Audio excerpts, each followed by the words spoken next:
Cavalier faithful, welcome back to the Cleveland Pulse YouTube channel. The Cleveland Cavaliers' historic start to their season marches on. My name is Jeffrey. Justin is next to me. We're 2/3 of your Cavs encapsulated crew, and we're back.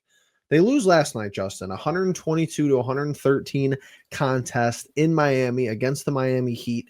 Always seemingly a difficult place for us to play and for us to, win basketball games down there in South Beach, but still have the most wins in the NBA, still have the best record in the NBA, 21-4, like I said. Mobley gets hurt yesterday, and I want to talk about this because I think this is some back and forth discussion me and you are going to be able to have here. Absolutely. Through 25 games, I think it's a big enough sample size, and our answers might be all over the place, but if you had to put your name, your hat on a name for who is the most impactful player to this team so far through this season, I'm just curious to hear what you have to say.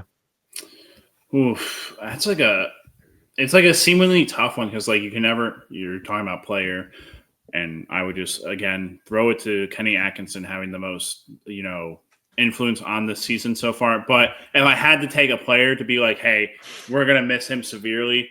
Obviously, you can't talk enough about Evan and the two-way ability that he has. Obviously, 2 nights ago, you watch him just go and explode in that first half and, get up to – did he end up with 36, Jeff, or 38 that night? Yeah, that was so against the Hornets, he went for 41, 10, and 2. 41 and 10 and 2. So great ending to that. Jeff made a little comment in our group message about, he started off the first half with 30 points, right, Jeff? 30, 32. And then, he only ended up with about 9 more points by the end of the night. But you talk about his presence defensively and what it does for this team. It allows guys for the guards to, kind of feel a little bit more lenient in their switches and how they get underneath picks and rolls and whatnot. But you also talk about his perimeter defense and how he's able to switch onto guards and play amazing perimeter defense against smaller guys while still maintaining the paint against normal bigs.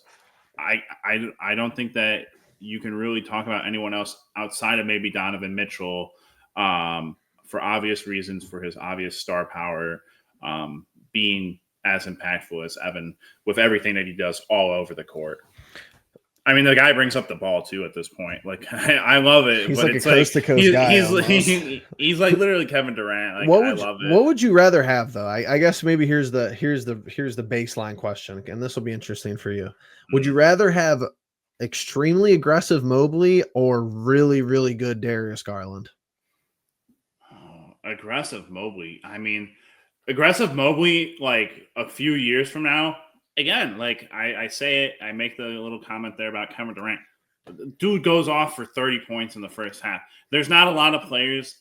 There's not a lot of guys standing at 6'10" and above that can realistically do that. And one of them's a second-year player from fucking France. Like, it's wild. And literally. I think Evan has the unicorn ability, but when I thought you were actually going to go a different direction with that question, Jeff. I thought you were going to go, would I rather have aggressive Mobley or would I just rather have like consistent Donovan Mitchell, And like consistent Donovan Mitchell, let's just put that at like 25 and like, I don't know, like six assists. 25, like really big ones 26, too, it seems. 20, like 25, 6 and 4. Maybe that's a little generous for him. But,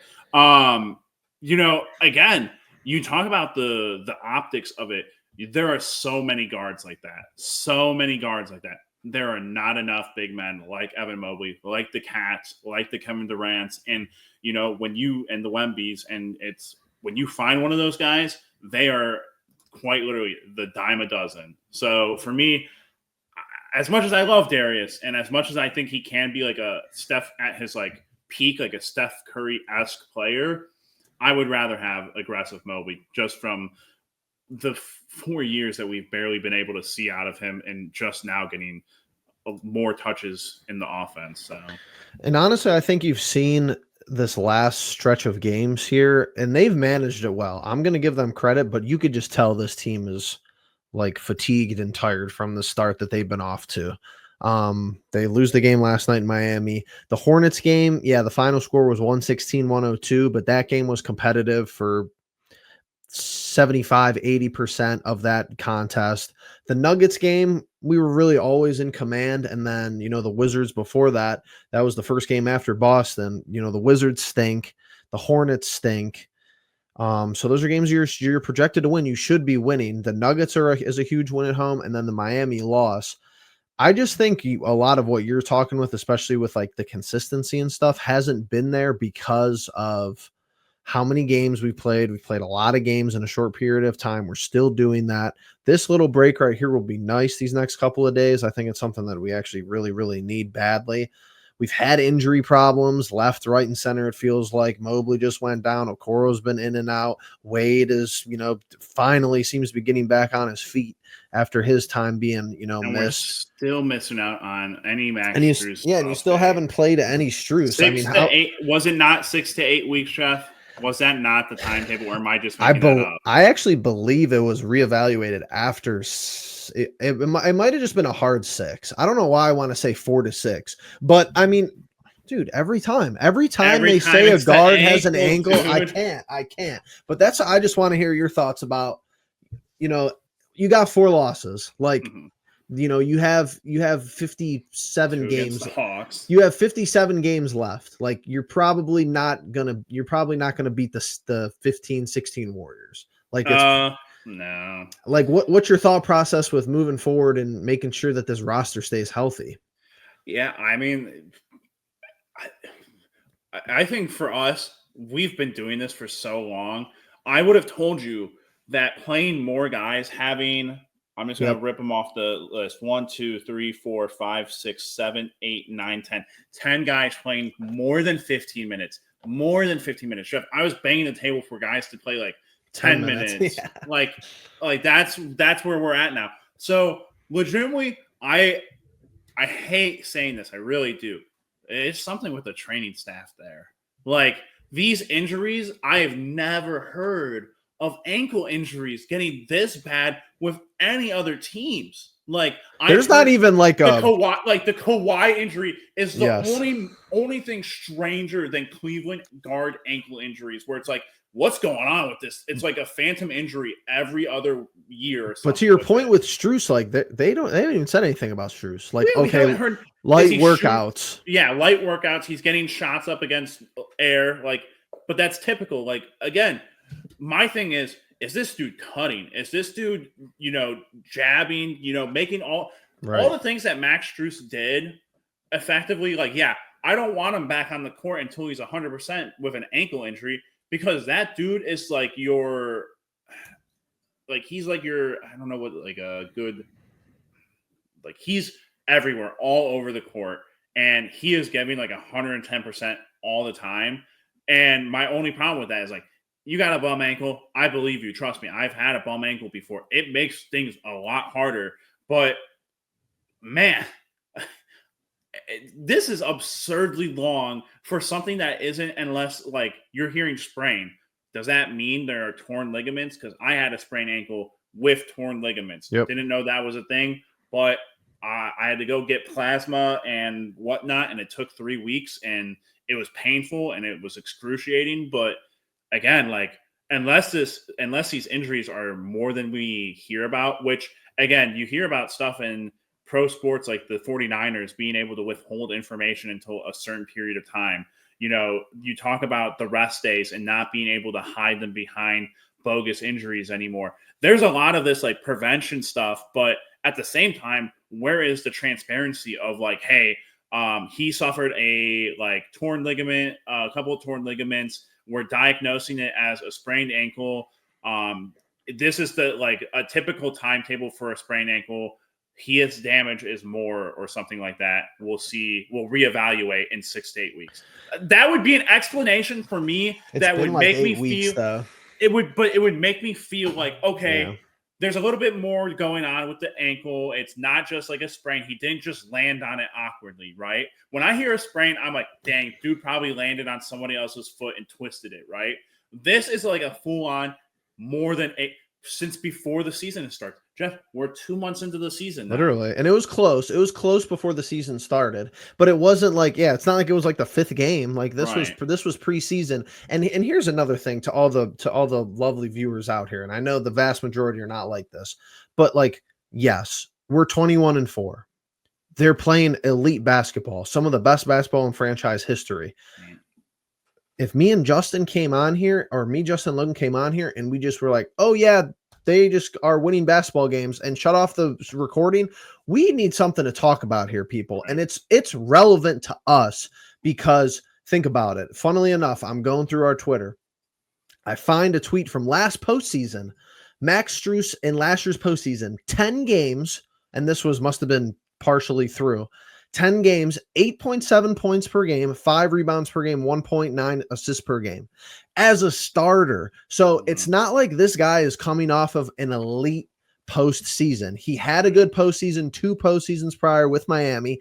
It's not like, we all like Max Strus. It's disappointing because I think Max Strus is the player I was actually like top, besides Darius and besides Evan, I was most excited to watch Max Strus in this offense because I think he shot the ball pretty well for being a first-year Cavalier last year, and that was under JB. Imagine the looks he's going to be getting under Atkinson. But he has to get healthy, he has to reacclimate, and Atkinson has to figure out the rotation with him being in the fold. And then he has to play good not only in the regular season and, knock the rust off, he also has to have a good postseason because his contract and his trade, if he has another bad postseason this year, isn't looking too good. We all like the guy. He's a good basketball player. He's one of the best shooters on the roster. He makes a long ass shot against Dallas to win you a basketball game. No one is discounting that. And, it's just getting old where it's like people, they're winning. What's there to talk about? Exactly. Like, it's amazing. We love it. I tune in every night. It's a blast.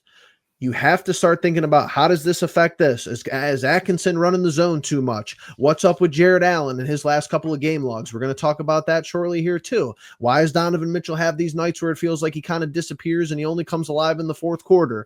Darius doesn't do at the 4 now that Evan Mobley might be hurt. Yeah. You don't have a backup big again. Darius can't play against Blake in big spots. Like, and here's the problem with not wanting to have conversations at 21-4 because people are just okay with going, all right, well, let's give JT Thor a run. Yeah, I'm okay with that. Guess what? When it comes to the playoffs, JT Thor is not sniffing the floor. And it's not suitable to be like, well, hey, everyone's going to be – your top guys are going to be healthy going into the playoffs. And JT Thor, whatever player he might turn into the future, because I've done it with Sam Merrill, I've doubted him, and he's come along. It does not matter. But we've doubted a lot of people too, though, and we were right.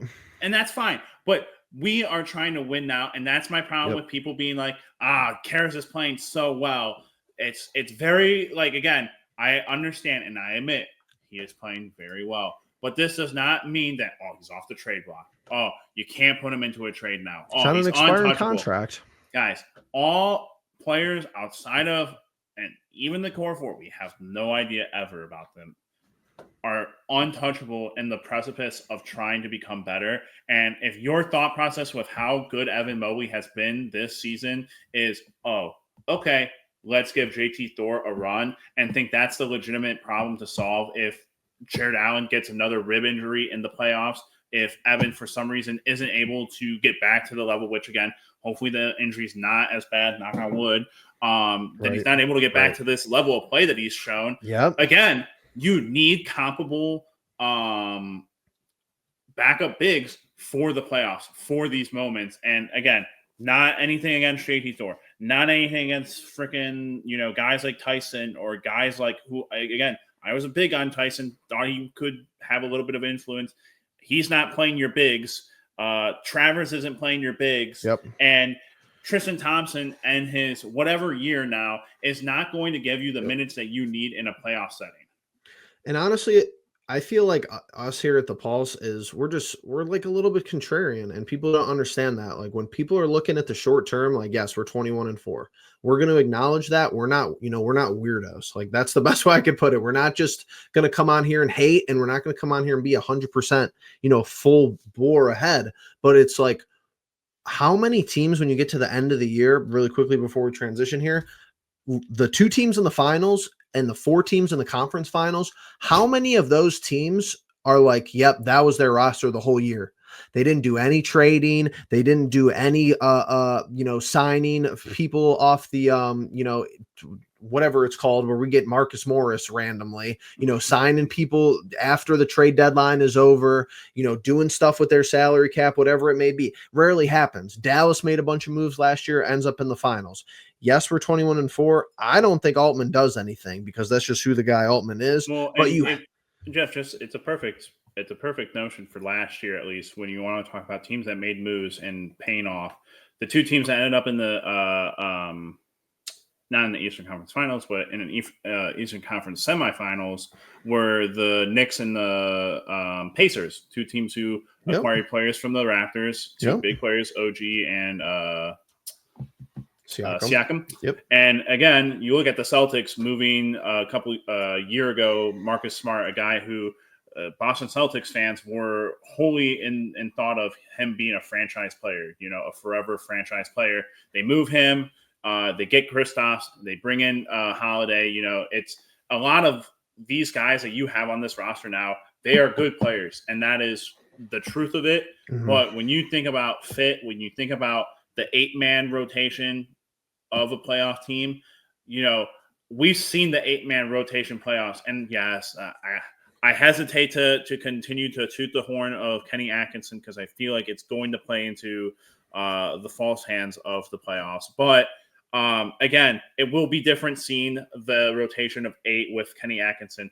I still think you should improve that 8 group guys because as of right now, you still haven't seen Max Strus in there. And once you put him in there, guys like Harris don't see nearly as much time. Guys like Okoro don't see nearly as much time. Yep. Dean Wade still is a very important factor. And again, who knows if we bring Strus off the bench? Who knows if Wade continues to start? Yep. They got to figure that out at the minimum. Again, that's why you cannot at 21-4 just be okay with this the circumstance of, okay, we've won a lot of games early. It's okay if we're going to struggle now because we're going to let JT Thor have a chance, or we're going to let Luke Travers have a chance, or any set of players that are developmental players. I get it. I really like some of these younger guys. I would have loved for Amani Bates to be in this rotation of guys right now. But at the end of the day, do I think he's going to push the needle of us winning the championship? No, I really don't. I don't think he would be in that rotation at the end of the year. And why would I care for that if my end goal is, hey, there is a glaring gap at the 4 and 5 position? I love Dean Wade. If Dean's not going to start at 3, then he has got to figure it out off the bench because he never has. We are literally going in circles with this. Again, I cannot stress enough, 1 through 8. The 1 through 8 is going to be something to just continue to look at throughout the year and decide, hey, do we have that set 8, or are we going to be doing this kind of hodgepodge like 6 through 8 is another, Sam Merrill, Isaac Okoro. Hoping for LeVert to have a good game. You're hoping Niang isn't unplayable. But it's just like, here's my thing. And people are going to disagree. And that's fine. That's the beauty of this, of talking, discussion, stuff like that. You can only have so many consecutive data points where you have to make an organizational, strategic, or personnel change. We have seen this before. Granted, we haven't seen it on this level. We haven't seen 21-4 best record in the league all year. We haven't. If you're planting your flag in the ground and you're saying, look, move forward, roster's perfect, let's roll. Atkinson is the difference. I respect the hell out of that. I don't mind. It's not like I hate that as a strategy.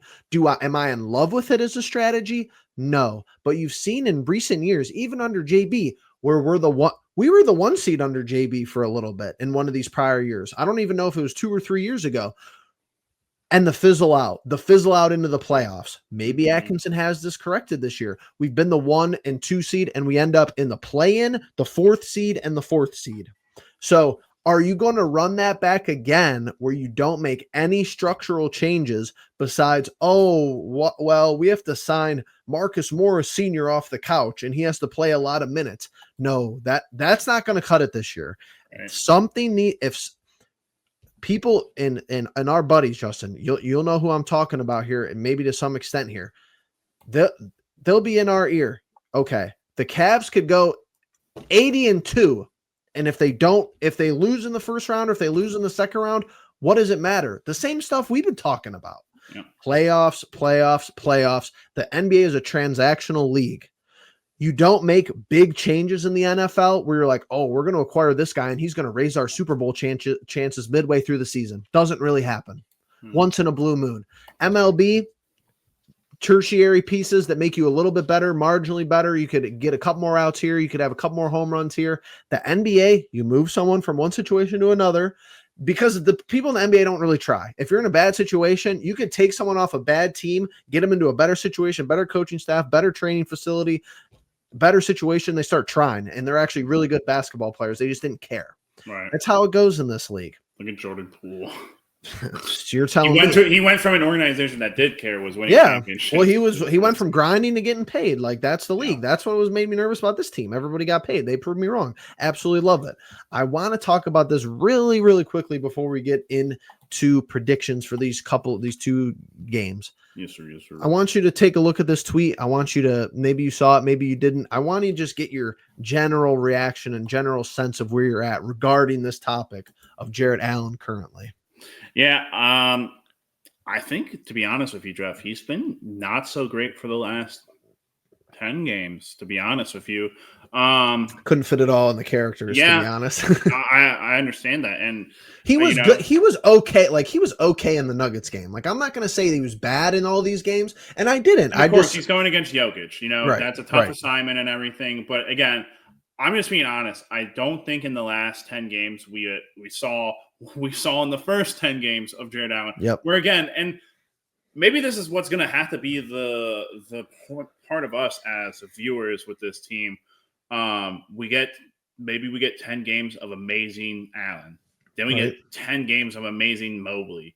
Then we get 10 games of amazing whoever, and maybe that's kind of just how this team operates, because I see it in that way with how some nights go, where one night it's Darius, one night it's Allen, one night it's Evan, but with what we've seen from Jarrett and just like, he hasn't had consistency in the last 10 games, I don't think. And unfortunately, I don't know what's played into that, because Darius and Donovan are still there. They're still running the pick and rolls, but it just seems like he's not setting it in there like a big man would typically. And again, we have this conversation because Evan is there, but now I think you're going to probably see a better, more similar to the first 10 games type of Jarrett Allen in these weeks to come. But it also is going to have to be who's running next to him, who's the guy that's running opposite of him. You might need him to. You're going to need him to play better than that if Mobley's out. If he's playing like that and Mobley is out, we're not going to be winning basketball games, in my estimation. Absolutely. And so I put that tweet out more or less because of this reason. And I don't come out and just type a whole novel out on Twitter. Want to put something up? I want to jog conversation. I want to hear both sides of what people have to say, and then I want to continue to think about it. Absolutely. More or less. I put that out because it really just illustrates, and I'll give you the pros and cons here. The pros, yes, the core of this team is locked down on contracts for the considerable amount of time. Cons, we've talked about it just repeatedly. There's only one basketball. He needs the ball to be in rhythm. Spoke about it last podcast. He needs the ball. He needs plays drawn for him. He needs to get hot early to have a good game. Hasn't been going like that recently. Yeah. Why would you give touches to him when Mobley's playing at a high level, when Donovan and Darius are on the court, and Ty Jerome has been, was playing the way he was? That's my thing. Especially when, this team is geared to taking more threes now. And correct. Evan has that ability and Jarrett just doesn't. And, when a player is one dimension, not necessarily one dimensional, but he is very restricted or constricted to, what his role is in that offense. Again, maybe teams key in on him a little bit more, and that opens up for Evan to take more threes and for him to take more jump shots and whatnot. But it is one of those things that the give and take with this team is going to be, I've told you and Logan that I I hate the way the team plays as individuals because the only one standing to make an all-star appearance right now would be Donovan. And like, not even to be that guy. His stats aren't like phenomenal. Like his stats are really not all-star. They're definitely not all-star starter numbers. And they're going to barely make it for, he's got the pop name and he's very influential. For sure. And very good basketball player. But I would tell you in a year like this where a team is 21-4, if this was the Golden State Warriors, you'd be projecting Klay Thompson and Draymond Green to both be all-stars alongside Steph Curry, whether they really deserve it or not, you know? And maybe I'm getting a little bit too high off of my own horn with that in the sense of like, hey, I do think that teams that play very well should be rewarded in that sense where, you know, maybe a player or two more go to the all-star game or get all-star recognition. So, but this team is so good. I prefer it this way, how they play, and it being a little bit of like a frustrating thing where, yes, are the core four guys going to have stretches where one of them is probably more lackluster than the other? Yeah, absolutely. And I think you'll definitely see it more with Darius than anyone.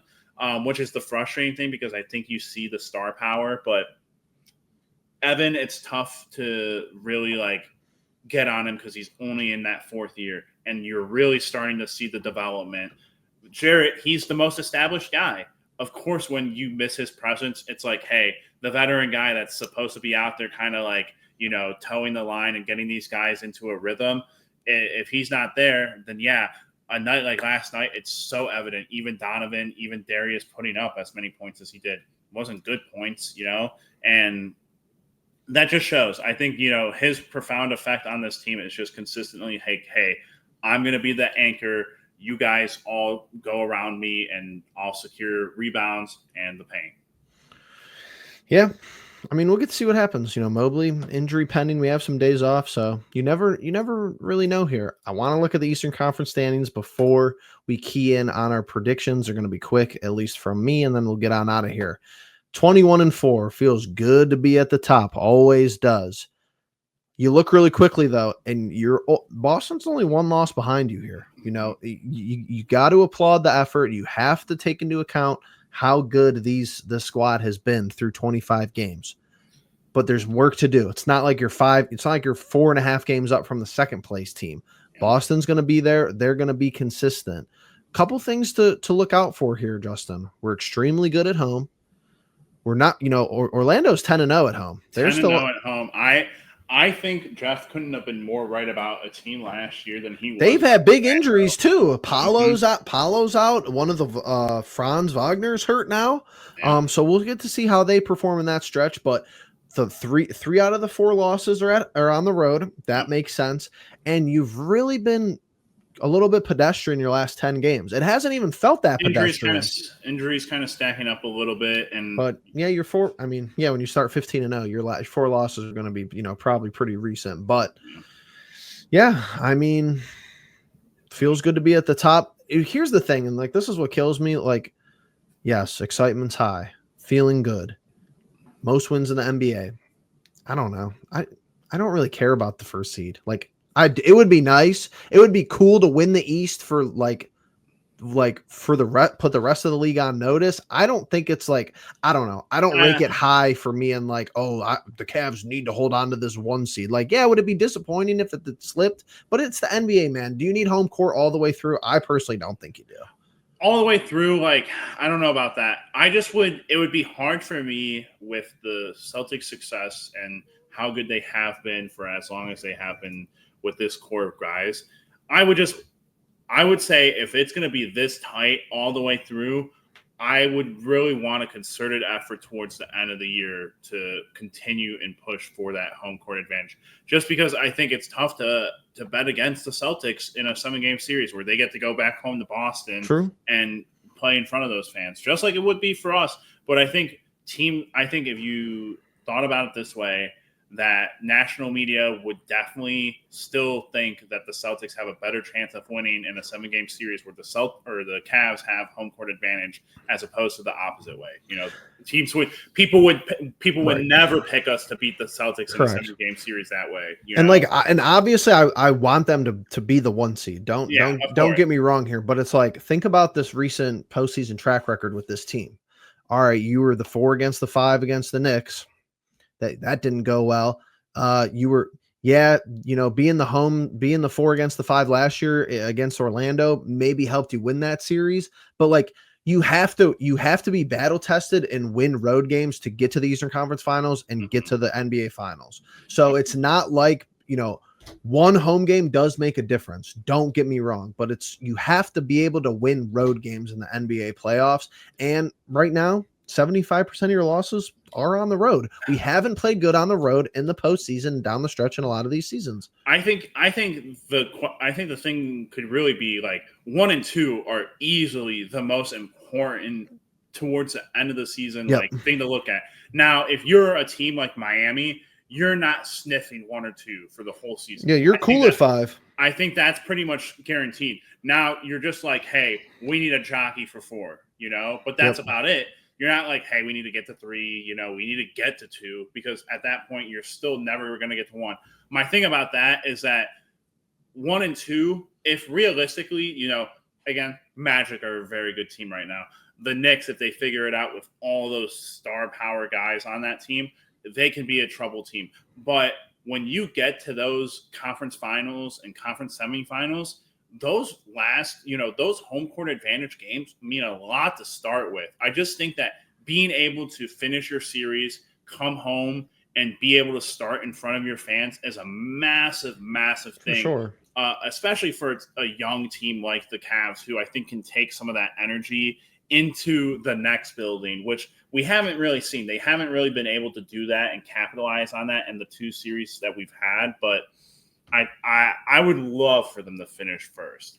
I just don't know that the injuries piling up the way that they are, we're going to be able to sustain it. Yep. Speaking of finishing first, Logan, 22-3. He'll be phoning in his predictions for this week. I have a feeling I know what he's going to do. Me and you deadlocked here at 20-5. Let me go quick here.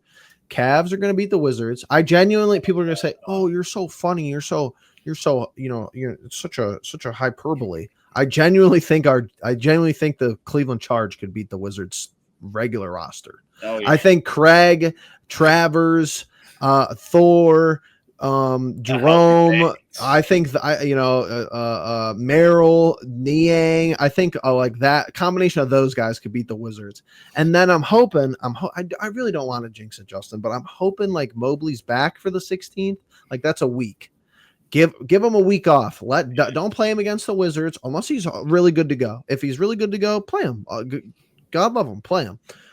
Or if he's even 90%, I'd hold him for a week. It'll be 8 days from the Miami game when we play the Nets. I think they win both of these contests. God, I hope there's some tampering in that game. I'm gonna go Cavs for this as well. I kind of have to. I think. Yeah, I mean, like the Heat. I credit to Logan. The Heat game is one of those ones where, Jeff, we all said Heat were gonna win this game. Yep. What made me say that? I went win, loss, right? Yeah. That's interesting. Yeah, maybe just because we struggled against the Hawks. We literally never play good and that's one that we didn't like talk through though too, because that's correct. I feel like I could have definitely talked myself into the Cavs. But interesting. And keep this on. Just kind of keep this in the back of your mind. And it's 4 losses. Like, I know people, oh, you guys are bitching 90% of the episode. Just hear me out here. It's 4 losses, but you have all 4 of your losses are to teams with larger wings that you couldn't really defend. Like point. I'm seeing a trend, and 3 of them are on the road. Like, I'm seeing the trends. Yeah.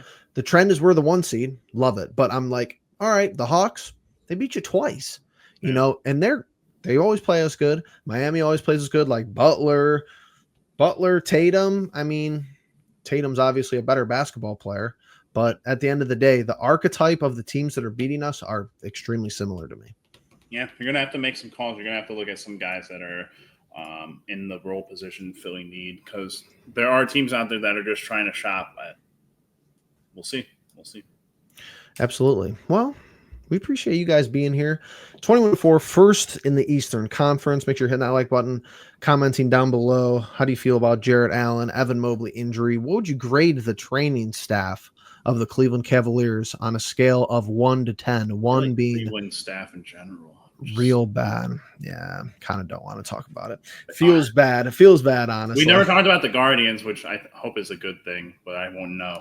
Good. Baseball. Non-contact technically. Oh my God. Might get contact with the baseball. But yeah, we'll be here. Come back. Make sure you have that, bell notification on.